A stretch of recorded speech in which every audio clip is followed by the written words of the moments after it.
The problem with binge eating is that you get into this vicious cycle where you expect it. Your body expects it. If you're in an extreme calorie deficit, it can downregulate your thyroid, and your thyroid helps regulate your metabolism. It can also cause a lot of inflammation in the body. The biggest nutrition mistakes that I see being made, over-reliance on processed protein sources.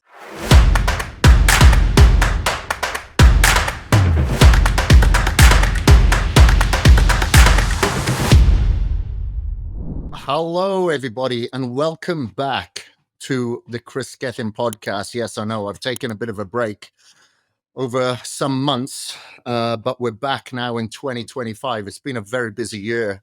I took over 80 flights. 80 flights in 2024. Obviously launched Unmatched Supplements, still continuing with my online coaching, launched another Kris Gethin gym in India. So it's been a very busy year. So I had to put something on the back burner because I feel if I can't do something with purpose and 100%, then what's the point of doing it? It can't be a quantity over quality. So hopefully I've got a quality episode for you today.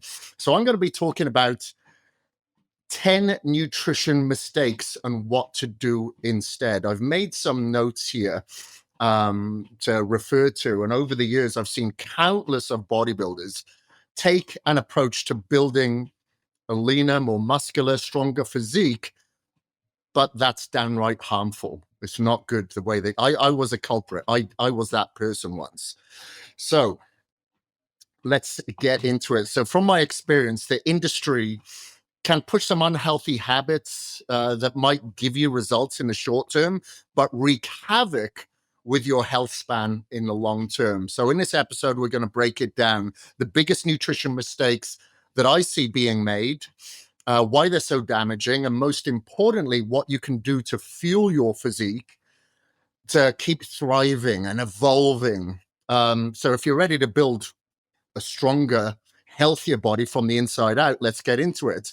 So there's 5 or 10 mistakes that I want to list here today. So number 1, because these are a lot of the questions that I get on these subjects. Actually, it's 8 mistakes. Sorry, I've just looked. So extreme calorific diets. So if you're in an extreme calorie deficit, what does that mean? Well, it means that you're pulling your calories back. That could be from your protein, carbs, fats, whatever, but you're in a deficit to burn fat.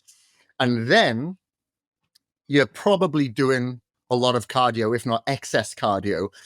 I have just seen a roller coaster with this approach when it is extreme calorie deficit over a longer duration of period, so there's several reasons why it is unhealthy. Number 1, it can downregulate your thyroid, and your thyroid helps regulate your metabolism. It can also cause a lot of inflammation in the body. It can lower your hormones like testosterone levels. So, there's a lot of things there, but a lot of the time it can lead to binge eating as well, because I've seen people come into such a deficit, they're not feeding the fats to their brain. They feel fatigued, so they're going to make poor choices. If they don't have the fats in their brain, they're usually going to not think with clarity, and again, make poor choices. So they go from an extreme calorie deficit, maybe during the week, and then on a Sunday, they binge and then start that cycle again, because subconsciously they know, well, I'm going to do cardio. I can make up for it. I can do double cardio tomorrow and the days following. So subconsciously, I'll justify this binge, even though they usually have a lot of shame and guilt that's associated with it. That's usually the cycle that I see people fall into. And that's why a lot of people come to me for one-on-one coaching, because of that very reason. Maybe they've done one of my 12-week transformations, but they don't know how to turn that into a lifestyle habit that's healthy. I always say the 12 weeks is like a boot camp. The following 7 months is your lifestyle, and I always like to give people about a year to kind of really figure that out, create new neuro pathways, get rid of the bad habits. So what do you do instead? What I suggest is that you have less of a calorie deficit. It's not as extreme. And you start with moderate cardio. So you can see I'm getting my steps in now if you're following this on YouTube.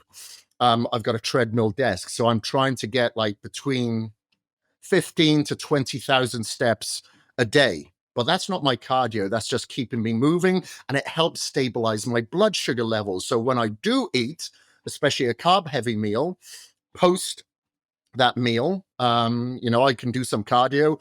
I'll usually take a glucose disposal agent like a GD8 from Biostack that will help blood sugar level stability. And I'll also do an ice bath in the morning, and that's been shown to give me much more blood sugar stability. I actually quantified this by using a 24-hour blood glucose monitor to see what has a positive effect or not. So blood sugar stability is going to be very, very important during this time. Also, what you can do instead is start with a small amount of cardio. So that could be 15 minutes, steady state. If you hit a plateau, then you make the changes. Don't start with 30, don't start with 40, don't start with 60 minutes. Start with the minimum amount to where your body makes changes. And then I only make changes to my clients' plans if there's a plateau. If not, if it's still working, you're going in the right direction. If it ain't broke, don't fix it, Of course, there can be things that manipulate if a client gets bored, becomes a little bit monotonous, which it is anyway. But of course, everybody's different. I don't mind eating the same thing every day like I have for the past 28 years because I'm not really interested in fun food. I'm interested in functional food. So whenever I look at a plate, I think, what is this meal going to do? Is it going to heal my future? Is it going to harm my future? Okay, it's going to harm it. Forget it. So, that's it. And then let's go on to point number 2, over-reliance on processed protein sources. So what are a lot of highly processed protein sources?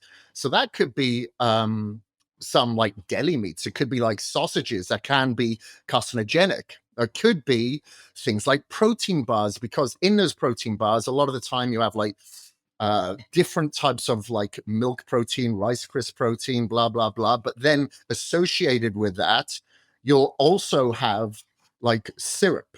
You'll have, highly refined vegetable oils. You'll have a lot of artificial sweeteners accompanying those highly processed proteins that are usually found in a lot of protein bars that are out there. There's a lot of it out there, but a lot of people think that they can enjoy these snacks or these protein bars because it says high protein. Maybe there's a cereal out there that says high protein, but look at all the toxic buildup that is associated with those foods. It's a lot of toxicity. Your body cannot recognize those toxins. At least it can recognize a fat or a sugar that has a calorific value. But a lot of these high protein products that are out there are very, very low in sugars or carbohydrates. Instead, they've got a lot of artificial sweeteners and a lot of other artificial ingredients that are just not good for your system. So you're much better off getting protein sources from like a grass-fed whey isolate, from poultry, from fish, from venison or wild game, steak, grass-fed steak, of course, eggs, etc. Those are the sources that you need to be more reliant upon. And then let's go on to another one, neglecting micronutrients. So what is that? What is a micronutrient? Well, the macronutrients is your protein, carbs, and fats. Your micronutrients are going to come from your vegetables, your salads, your fruits. There's a lot of micronutrients in there that provide minerals, vitamins, antioxidants, fiber that a lot of people miss out on because they're prioritizing their protein, their carbohydrates, their fats, and they don't eat the vegetables. See, I always tell people, eat the rainbow. Whenever possible, eat the rainbow. So you have plenty of fiber, you have good nutrients that are great for the gut microbiome. It feeds that opportunist flora, and it can fill in any deficiencies that we may have. Remember, if you're working out, you're probably sweating, perspiring. You could be losing a lot of minerals there. Of course, that's why I do suggest people drink an electrolyte drink. But there's a lot that you could be utilizing, going through vitamins, going through minerals, and not getting enough fiber. And if you're on a high protein diet, you definitely want to have plenty of fiber in your plan as well. So let's go on to point number 4, cutting out entire food groups. So I see this quite often. Some people say, you know what, I just don't want to have fish in my diet. So I just don't eat any fish or any type of seafood that has a decent amount of omega-3 oils. So I'm like, well, if you don't have an allergen towards it, and maybe there's another fish out there that you may like, if it's, not a certain whitefish or cod or mackerel or something like that, then maybe look at a salmon. Of course, swordfish is going to be a little bit oilier, but maybe a swordfish. But a lot of the time it comes down to the way that it's prepared, the way it's cooked, not using it in a stir fry or with plenty of vegetables and herbs and spices. And you can get some healthier condiments now and marinades. A lot of the time that will help. I've used that approach to much success, especially, for instance, with my wife. Like 2 days ago, we had roast lamb, or I made a roast lamb. I love roast lamb, on occasion, doesn't happen often. Sybil does not like lamb. I was able to marinate it in a way that she tried it and she said, I want more of this. She really enjoyed it. So, look at the preparation. That is going to be key. And of course, there's a lot of people out there that will go on a vegan plan. And look, I've got nothing against that. But if you are the type of body, physique, and from a psychological aspect that you thrive more on first-class proteins, then go that way, for your health. Of course, I understand if it's for religious purposes, but like, for instance, I went plant-based for like 2 months because I like to try everything. I've tried keto, tried carnivore, tried plant-based, and, I found that my breath smelled, that I just didn't have the focus that I should have. And when I broke that veganism at the end of the 2 months and I had like steak and eggs, I think, for breakfast, it felt like I'd had a massive dose of nootropics. All of a sudden, what brain fog that I'd become accustomed to, I wasn't even really aware of it, had gone. And I just felt like my old self again. So that goes to show that I definitely thrive off a diet without removing certain food groups, such as first-class proteins, from my plan. Let's go on to another. So, skipping fats in the diet. Now, we remember with Ansel Keys and, vilifying fats. And then we had the Dr. Atkins diet that came around to say fats are good. And then it got vilified again. And a lot of the time, people will remove fats from their diet because it is very calorie dense. You have 9 calories per gram as opposed to 4 calories when it comes to protein or carbohydrates. So a lot of people will miss out on it, thinking if they're removing fat from their diet, they're actually going to lose fat from their physique. Now, that will work short term. There's no doubt about it. I've done it. I've tried it with my clients, etc. But long term, and that's what I'm trying to talk about here, is more of a lifestyle. So January, of course, gyms are going to be packed. February, those best intentions fall off, and then the vicious cycle starts again. And a lot of the time is because they've obviously gone through that calorie deficit, but they're losing out on the fats. Now, the fats help with your hormones, your testosterone levels, to give you more energy, to allow you to build more muscle, to be more metabolically active, and for brain function and joint health. There's a lot of benefits: skin, hair, nails, eyes, like collagen, for instance. But fats do have all those benefits too. So I always suggest that people at least use some high grade virgin olive oil, not, a lot that's been necessarily been in on the supermarket shelves for ages, turning rancid because you don't know when it was harvested. So I like to get mine. There's lots of different places, but Vine and Grove, I'll get mine. It's harvested within 3 months that it's, on my table. So I get good olive oil there. Another oil that I'll take is the olive oil from My Vital C, is like a carbon C60. So I'm having an added benefit of having that carbon 60, which is a very high antioxidant, along with my olive oil as well. Occasionally I'll have a little bit of coconut oil, not often. But then I do suggest, if you don't have any allergens towards eggs, have some whole eggs. Have some avocados, some nuts and seeds in moderation is okay. I like the baruca nut because that is higher in omega-3 than any other nut, higher in protein than any other nut, and actually lower in calories. And it's a it's perfect. I absolutely love it. So, that's a good fat. And you'll find that you'll have better joints or joint fluid. So it helps with the, like synovial fluid, for instance. And you'll just feel better when you have a little bit more fats in your diet. Again, just in moderation. Let's go on to point number 7, binge eating during cheat days. So cheat days get thrown around quite often over the past, say, 10 years. Like, I like to call it a refeed day, because if it's a cheat day, people are thinking pizzas, burgers, fries, chocolate, cakes, candy, etc. When it comes to a refeed, you're generally thinking higher carbohydrates. So that could be from a bleached carb. It could be from like a wrap. It could be from some sourdough bread. It could be, let me see what other carbohydrate. It could be rice cakes, for instance. If you want, more fruit in your diet on that particular refeed day, great. There's a lot of variety that you can have, but I generally like to have my clients increase on a day, especially if their metabolism's starting to slow down, they're starting to plateau with their nutrition and they're already in a deficit. I like to go with a refeed day, dependent on that person, dependent on the size of that person and the activity level.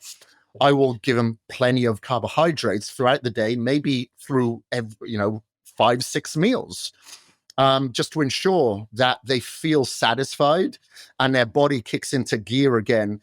The problem with binge eating is that you get into this vicious cycle where you expect it, your body expects it. And if you have a lot of crap, you have pizza, you have a lot of sugars, you have vegetable oils, this can light up the bliss point in your brain, especially when you combine fats with like sugar.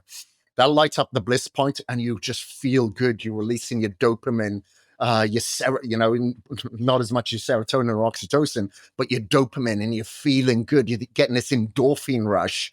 And then what do? You look forward to that again and again and again. Okay, but that's not healing you. Of course, we all want to look good. We want to have bigger pecs, bigger arms, good defined quads or whatever. But what use is that if you don't have your internal health? And I tell people, if you prioritize your internal health, your external will show, but prioritize it first, because remember, I'm 50 years old now. I've been doing this for a long time, but I feed my body in such a manner that I'm trying to reverse my biological age, because that's what matters to me. So let's get on to the final point, bro science diets. What is it? It's kind of like a diet that I follow a lot of the time. So that bro diet is, I'll focus on my protein and my carbohydrates and some fats, but generally I may just like not have vegetables. So I'll rely on a greens supplement instead, because I'm just not a big eater of vegetables, but I am a huge eater. So I have a lot of protein and I'll have carbohydrates, but by the time I finish that, I'm like, man, I don't really feel like my vegetables. So I'll have like a green. So the bro diet is usually not specific to health. It is specific to gaining size, burning fat. So it is very monotonous for a lot of people. It's the same thing every single day. And most bodybuilders follow that. But the majority of the people that I train don't want to eat like that. They have to have a little bit of variety. So I'm good with them, adding certain types of fruits and obviously vegetables, and maybe there's a little bit of dairy in there, in the form of like cottage cheese or Greek yogurt, something like that. There's a little bit more variety just to allow that person to feel satisfied, because some people, not everybody, I just had a client the other day saying this is a little bit too monotonous. Okay, have to change it up then. But the majority of people who want the results don't mind it. Sometimes, of course, you get a little bit bored and bland. But the thing is, life is all about sacrifices. Now, do you want to make the sacrifice to build your business? Do you want to make the sacrifice to have kids, take them on holiday, pay for their school, et cetera, et cetera? And this is just another sacrifice, but there's only a positive outcome to this sacrifice. So if that sacrifice means that you're eating healthy every single day, or most days. And, you're not going to give in to social pressure, and you're going to value what you have on your plate and be grateful, then that is going to lead to a better health span. There's no doubt about it. So what's the negative? It's a very small sacrifice to make in order to propel yourself forward. But again, I want to address that there's a lot of people out there will not follow that. And instead they'll go, this is too boring. This is too bland. It is too hard. I am going to go off the rails and forget this until next January. That's a real thing. So for those people, the bro diet does not work.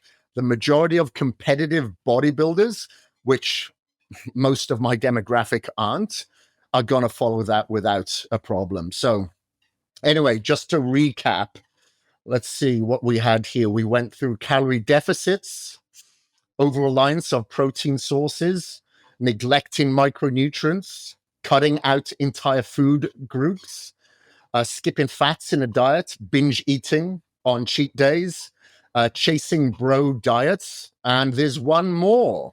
Good job, I read through this again. And that is overuse of stimulants. So we've seen the prevalence now of, you go into the supermarket, you see all these cold coffees that have 200-300 megs of caffeine. Then you have pre-workouts that have 300-400 megs of caffeine. You even have like essential amino acids with caffeine, and obviously fat burners with caffeine. And then, you go to a coffee shop and sometimes they're giving you 3 or 4 shots. So there's a lot of stimulants that people rely on that can lead to adrenal fatigue. There's a lot of downstream effects when it comes to like a lot of caffeine. So it can obviously cause like anxiety. It can cause a diuretic effect, so you actually lose fluid. It can disturb your sleep, especially if you're a slow caffeine metabolizer. And you become self-reliant. It feels like a lot of people feel like they can't even work out unless they have their caffeine fix, whether that be from a pre-workout energy drink. They can't start their day without it. So there's a lot of negatives that are associated with that, increased heart rate, like I said, cortisol levels, the diuretic effect.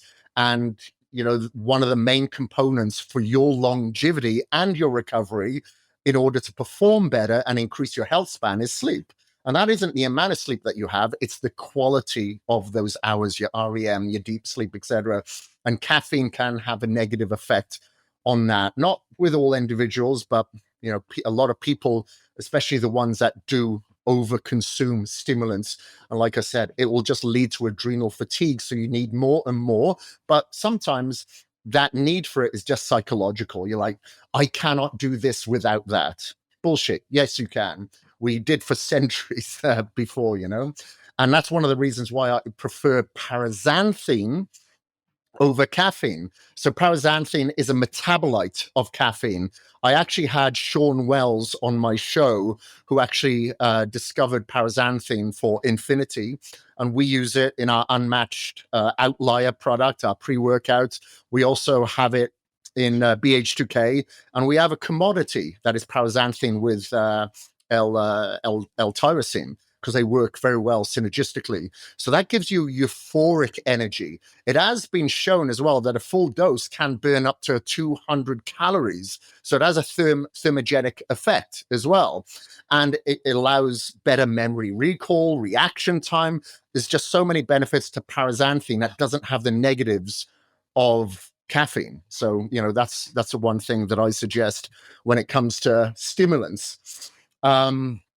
So for those of you ready to build your ultimate physique now for 2025 without compromising your health, you can apply obviously for my one-on-one coaching for fully customized diet, supplement program, biohacking program, weight training program, everything. And these are put together and tailored for your unique needs, your goals, your lifestyle, dietary restrictions, etc. That's something that I cannot put out there in a program or like in a daily video trainer. That is only something that I can put together through one-on-one communication. Now, you can benefit from my biohacking techniques for optimal health, ensuring that you sustain an effective approach to fitness.